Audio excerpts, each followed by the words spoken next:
네, 계속해서 집중 분석 이어가겠습니다. 허준영 서강대 경제학부 교수 나와 계십니다. 어서 오십시오. 네, 안녕하세요. 네, 교수님. 올 초만 해도 6회 기대감이 컸던 미국의 금리 인하. 연내 어쨌든 1회는 조금 유력해 보이는데요.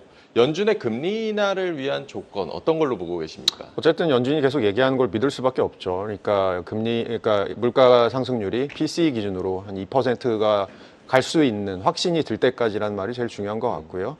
그런 측면에서 저희 4월에 PCE가 올해 처음으로 시장의 기대처럼 나왔습니다. 그전엔 시장의 기대보다 높게 나왔었고요.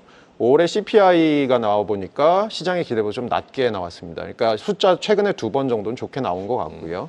그래서 제 생각에는 이런 데이터가 한 3-4번 정도 쌓이면 연준에서 슬슬 이제 금리 인하에 대한 얘기가 들어갈 것 같고요.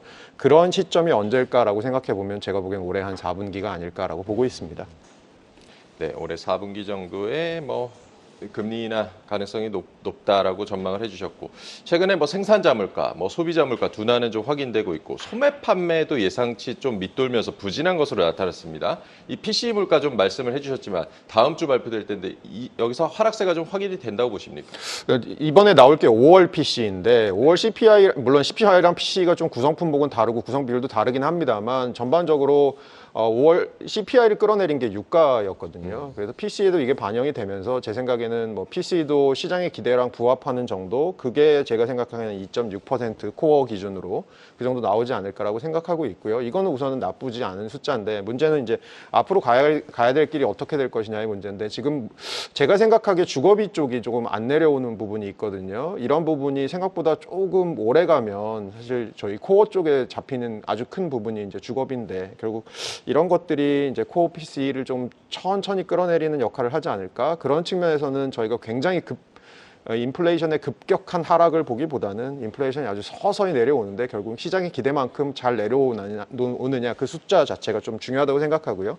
관련된 이슈는 좀 이따 또 다시 말씀드리겠습니다. 네, PC가 어쨌든 5월에는 2.6% 예상하고 계시고 시장 기대치에 부합할 것이라는 전망도 내주셨습니다. 이런 이 시장의 기대에 부합하는 수준이 3-4차례 정도 나와야 연준이 금리 인하에 나설 것이다라는 점도 꼽아주셨고, 주거비 말씀하셨는데 미국 모기지 금리 내리면서 최근에 주택 구입 대출 신청 늘고 있다고 하던데 이렇게 주택 수요 늘면 또다시 물가 좀 자극할 요인은 없을까요? 아니 이론상으로는 그런데요. 지금 보니까 모기지 금리 내려온 게 그렇게 굉장히 중요하게 심각하게 내려온 게 아닌 상황에서 사실 이제 코로나 때 굉장히 어쨌든 간에 집 짓는 것도 비싸지고 전반적으로 주거비가 비싸지고 거기다가 미국에서는 자산 가격 상승이 계속해서 일어났었기 때문에 제 생각에는 집을 사기에 좀 부담스러운 상황이 여전히 이어지고는 있는 것 같습니다. 그런 측면에서는 모기지 금리가 7%였던 숫자가 6%대로 내려오는 게 그렇게 큰 의미가 있을까라고 생각을 하고 있습니다.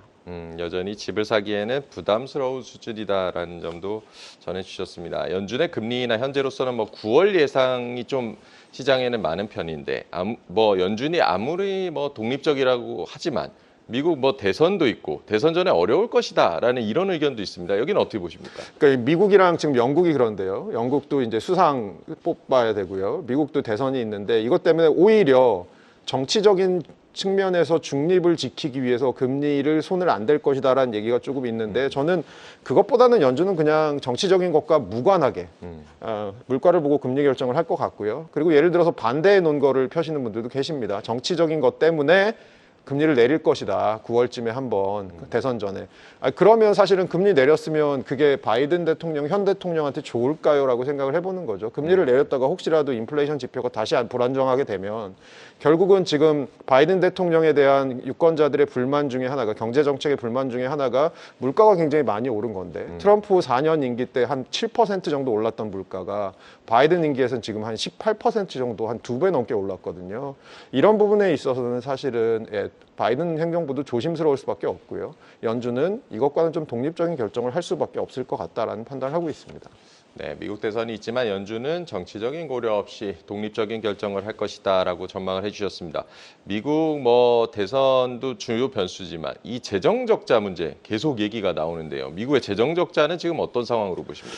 미국 재정 적자 사실은 제가 데이터를 하나 보여드리고 싶은 게 있는데 이게 잘 보시면 저희가 1970년대 말에 2차 오일 샥이 오면서 인플레이션 높았다가 떨어진 구간이 1980년부터 한 85년까지의 구간입니다. 인플레이션 떨어지는데 한 7, 8년 정도 더 걸렸습니다. 그러니까 떨어진다는 것이 어떤 거냐. 연준이 생각한 한 2%대 인플레이션을 내려오는데도 한 7, 8년이 걸렸거든요. 여기 위에 그림에 나오듯이요. 그런데 아래 그림이 뭐냐면 미국의 GDP 대비 국가 채무 비율입니다. 근데 이거 잘 보시면 이거 1980년대 초부터 다시 튀기 시작합니다. 그러니까 결국은 통화 정책은 1980년대 초에 인플레이션을 잡기 위해서 굉장히 노력을 했는데 또 재정 정책은 사실은 돈을 좀 쓰는 방향에는 혹은 텍스를 좀 적게 걷는 방향으로 갔다라는 게 요거의 함이거든요. 그러면 최근의 느낌하고 좀 비슷하시지 않으신가 하는 생각이 드는 거예요.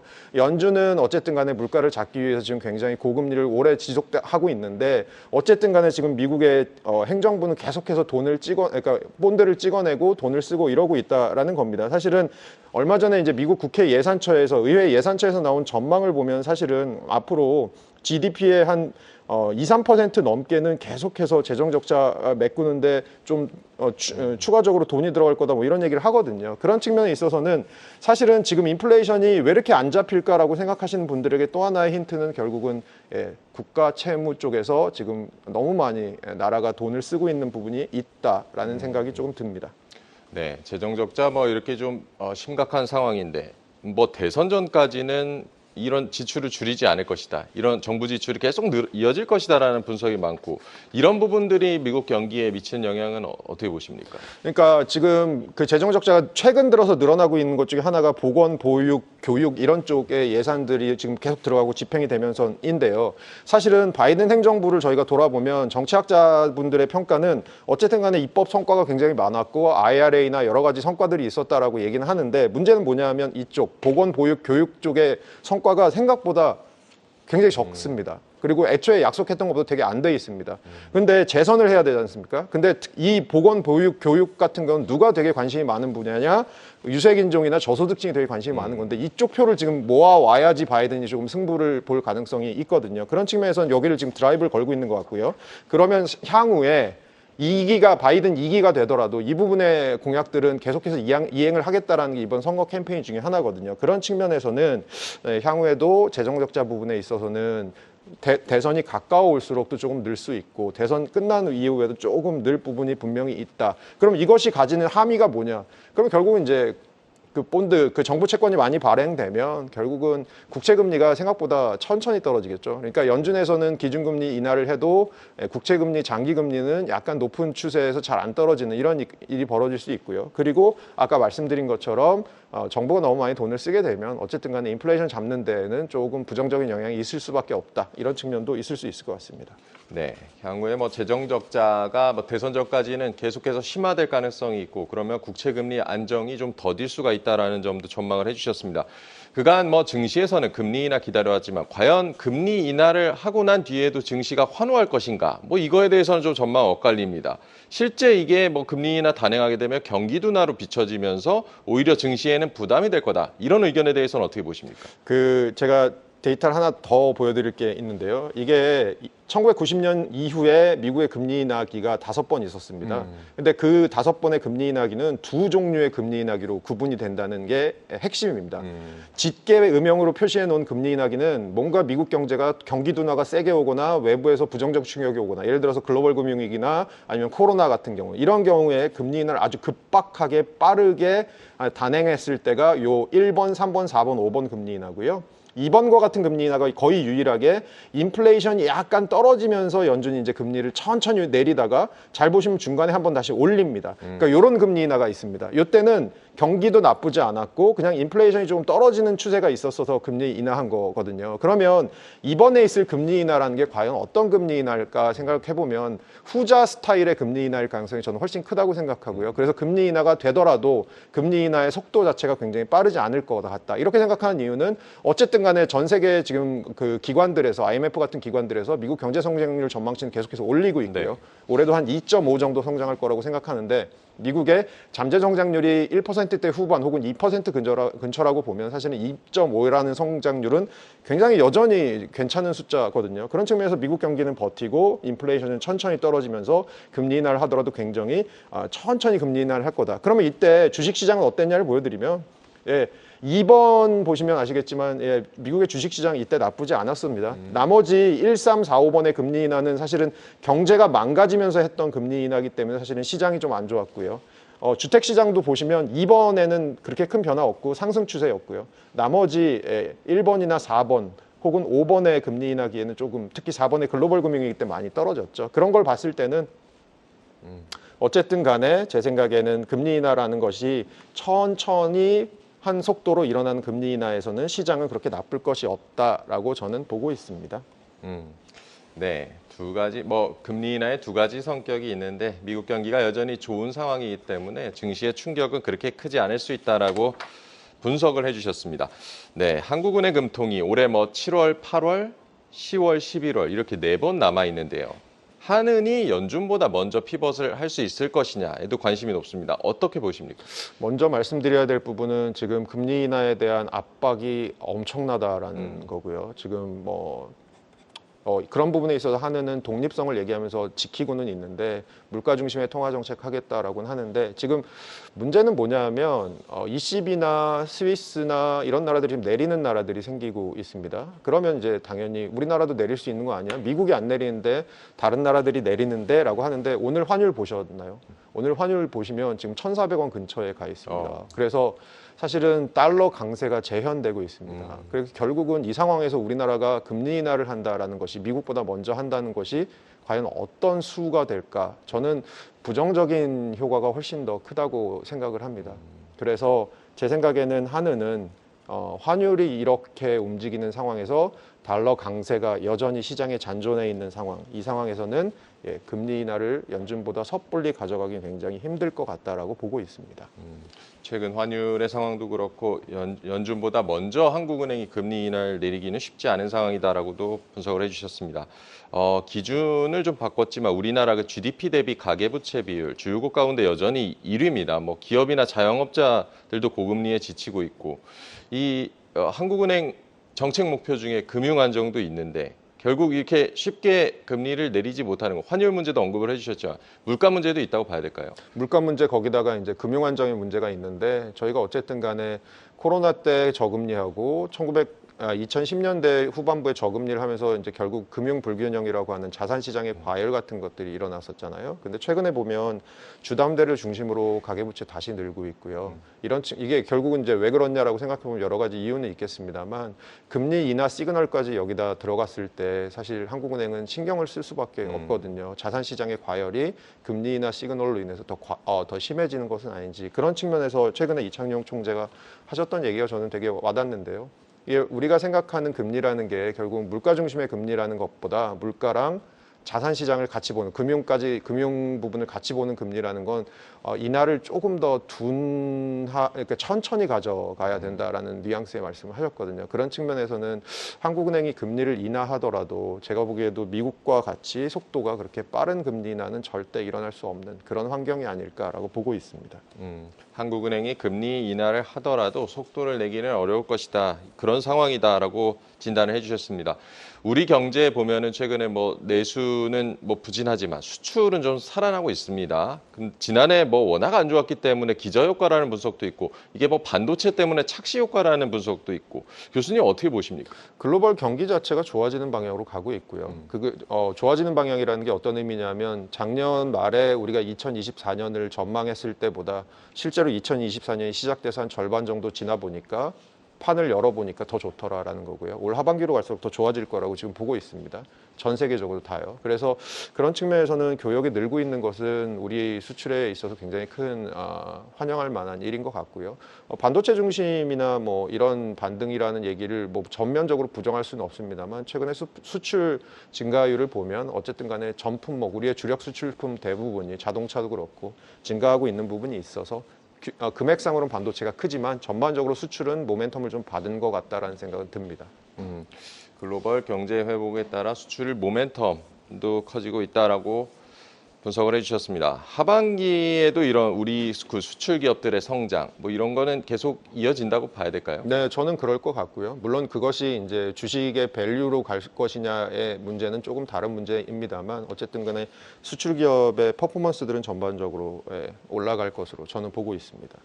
네, 뭐 재정 적자 문제, 뭐 EU 얘기도 좀 해보겠는데 EU 집행위원회가 프랑스를 포함해서 7개국에 대해서 재정 규칙을 벗어나 과도한 재정 적자 경고하면서 시정 요구했는데요. 최근 뭐 유럽 증시가 좀 주춤한 상황인데 이런 문제도 좀 작용을 한다고 봐야 될까요? 뭐 문제가 없진 않은 게 사실은 2010년대 초반에 남유럽 재정위기라고 해서 사실은 국가 부채발 위기를 겪었던 나라들이 있는 데가 유럽이긴 합니다. 그럼에도 불구하고 최근 들어서 유로 증시가 조금 약한 것은 오히려 6월 초에 있었던 유럽 의회 선거 결과가 좀 영향을 미치는 것이 아닌가라고 생각을 하고 있고요. 유럽 의회에서 최근에 극우 정당이 굉장히 약진을 많이 했거든요. 그런 측면에서는 오히려 정책적 불확실성, 특히 이런 극우 정당들이 내세우고 있는 캐치프레이즈 중에 하나가 친환경 정책에 대한 패기이거든요. 그런 측면에서 앞으로 유로존의 조금 정책 불확실성 부분이 좀 크지 않을까, 그런 부분들이 또 주식시장에 약간 어떤 발목을 잡고 있는 것이 아닌가라고 판단하고 있습니다. 네, 유로존의 정책 불확실성이 유럽 증시에 좀 의구심을 키우고 있다라는 점도 짚어주셨습니다.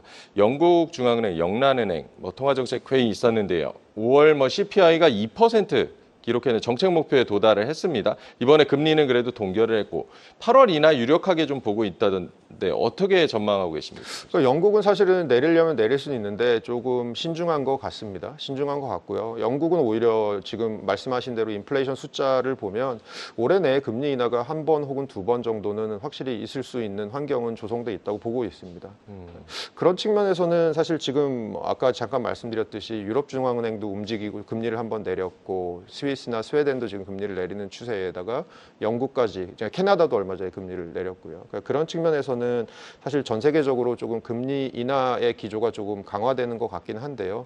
그럼 우리나라는 어떨 것이냐라고 생각을 뭐 또 해볼 수는 있는데 우리나라 같은 경우는 제가 데이터를 또 하나 갖고 오늘 데이터를 좀 보여드릴 게 많은데 우리나라 같은 경우는 사실은 2000년 이후에 미국과의 금리 동조화를 보면 금리가 굉장히 비슷하게 위아래로 움직입니다. 근데 움직이는데 특히 미국하고 비슷하게 더 많이 움직일 때가 금리가 올라갈 때 굉장히 이 숫자가 높으면 높을수록 비슷하게 움직인다라는 얘기거든요. 그런 측면에서는 금리 상승기에 굉장히 더 미국 금리와 유사하게 움직이고 그거는 결국은 우리나라 경기가 조금 안 좋더라도 미국이 올리면 따라서 올릴 수밖에 없는 환경이 어느 정도 있다라는 거고요. 금리 하락기에는 상대적으로 좀 더 자유롭습니다. 다른 나라들도 금리 하락기에는 조금 더 자유로운 나라들이 꽤 많은데요. 그런 측면에서는 지금 미국이 아직 금리를 내리진 않았습니다만 금리 하락기가 가까워 왔기 때문에 각자 도생할 수 있는 환경은 조성되어 있지만 원화라는 것이 요즘은 너무나도 이 가치가 심하게 변동하고 엔화가 좀 안 좋아도 원화가 안 좋고 위안화가 좀 안 좋아도 안 좋고 이런 상황이어서 사실은 환율 측면에서는 우리나라가 영국처럼 그렇게 쉬운 선택을 할 수는 없지 않을까? 반대로 생각해 보면 영국은 어떻게 보면 파운드화라는 통화를 갖고 있는 나라여서 좀 금리 결정은 자유롭게 내릴 환경은 조성돼 있다고 보고 올해 한 2번 정도 있을 수 있다라고 보고 있습니다. 네, 각국이 이렇게 각국 중앙은행들이 금리 인하에 이제 나서게 되면은 좀 시계가 좀 빨라지는 모습인 것 같은데 환율 말씀해 주셨지만 우리 원달러 환율은 좀 어떻게 될 거라고 전망하십니까? 지금은 또 시장이 약간 놀라는 구간인 것 같고요. 이 놀라는 구간이 좀 지나가고 나서 지금 제가 아까 말씀드린 것처럼 연준이 인플레이션 숫자들이 괜찮네라고 판단을 하는 어떤 FOMC 성명서들이 계속해서 나오면서 금리 인하가 임박했어가 되면 시장은 진정이 될 것 같고요. 1,400원까지 뚫고 올라가고 하는 게 오래 지속될 것 같지는 않습니다만 지금은 약간 당분간 한 2주 정도는 또 경계해야 될 구간이 아닌가라고는 보고 있습니다. 네, 지금은 놀라는 구간이라고 봐주셨고 연준의 금리 인하 시그널이 나오면 안정을 찾을 수 있다라고도 봐주셨습니다. 유럽과 미국의 통화 정책 보면 쉽게 좀 완화로 갈 것 하다가도 다시 주춤하는 모습인데 아무래도 이제 통화 정책 긴축 기조는 뭐 조금 더 지속이 된다고 봐야 될까요? 네, 조금 더라는 게 사실은 저는 굉장히 중요한 단어인 것 같은데요. 그 조금 더가 어느 정도의 조금 더인지, 그러니까 올해만 우리가 버티면 되는 건지, 아니면 지금 얼마 전에 그 카시카리 미네아폴리스 총재가 얘기한 것처럼 인플레이션이 조금 고착화되는 부분이 있어서 생각보다 금리 인하의 속도가 더디든지 인플레이션이 오래 가든지 둘 다 벌어지는 일이 있으면, 아직 미국에서 그런 일이 있으면 사실 전 세계적으로 또 한 번의 금리발 패닉이 올 수 있는 가능성은 저는 있을 것 같아서 미국의 인플레이션이 좀 잘 잦아들기를 뭐 바라는 마음입니다, 사실. 결국 미국 연준의 금리 결정에 전 세계가 주목을 해봐야겠습니다. 네, 오늘 허준영 서강대 경제학부 교수와 얘기 나눠봤습니다. 고맙습니다. 계속해서 다양한 경제 이슈를 알고 싶다면 구독과 좋아요, 알림 설정 부탁드립니다. AI 캐스터 권미정이었습니다.